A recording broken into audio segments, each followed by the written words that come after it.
On July 11th, two young Palestinian men were killed by Israeli settlers near Sinjar in the occupied West Bank. One was Saifullah Musalit, or Saif, a 20-year-old Palestinian American from Florida.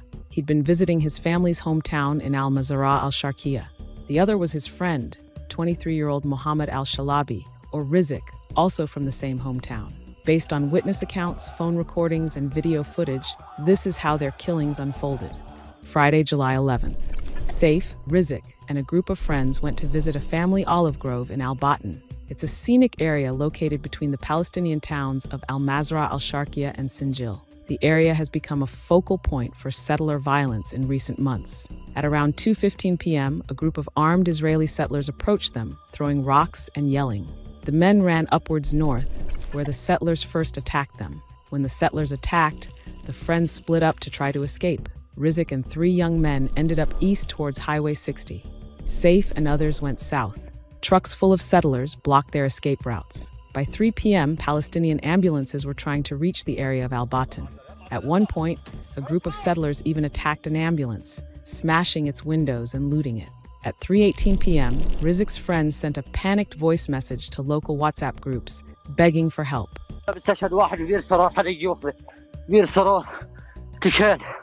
استشهد احنا انهزمنا وخلنا 4 شباب احنا ان شاء الله تعالوا. It was Rizik. He had been shot in the chest around here while trying to help injured friends. Later reconstructions estimate that Rizik may have still been alive when his friend called for help. At about 3:30 p.m., the mayor of Sinjar, Motaz Tafsha, recalled seeing settlers on the outskirts of Al-Batin stopping the ambulances from approaching. This video he took also showed the army blocking the ambulances, even though they had permission from the Israeli military. Meanwhile, Saif and others were running for their lives down south. They managed to go up a hill around here, where they were met by a group of settlers.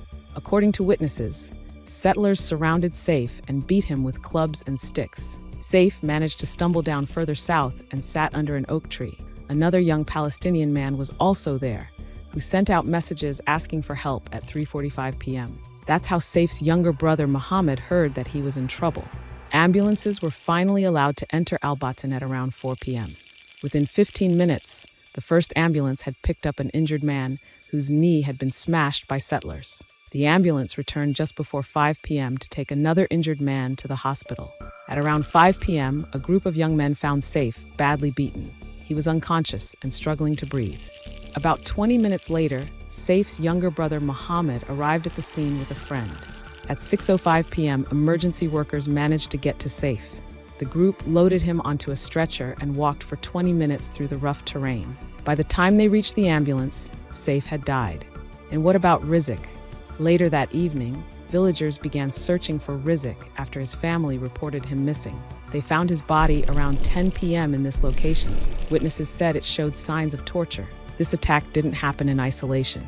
In 2023, Israeli forces or settlers killed at least 506 Palestinians in the West Bank. The violence continued in 2024 with 498 more killings. In just the first half of 2025, 149 Palestinians were killed. Since April, Israeli settlers have been building illegal outposts on Al-Batin's land, setting fires to Palestinian groves and threatening the community there.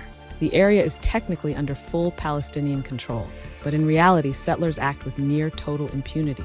Today, the olive groves of Al-Batin, once full of life, now stand blackened. Palestinian farmers are too afraid to return.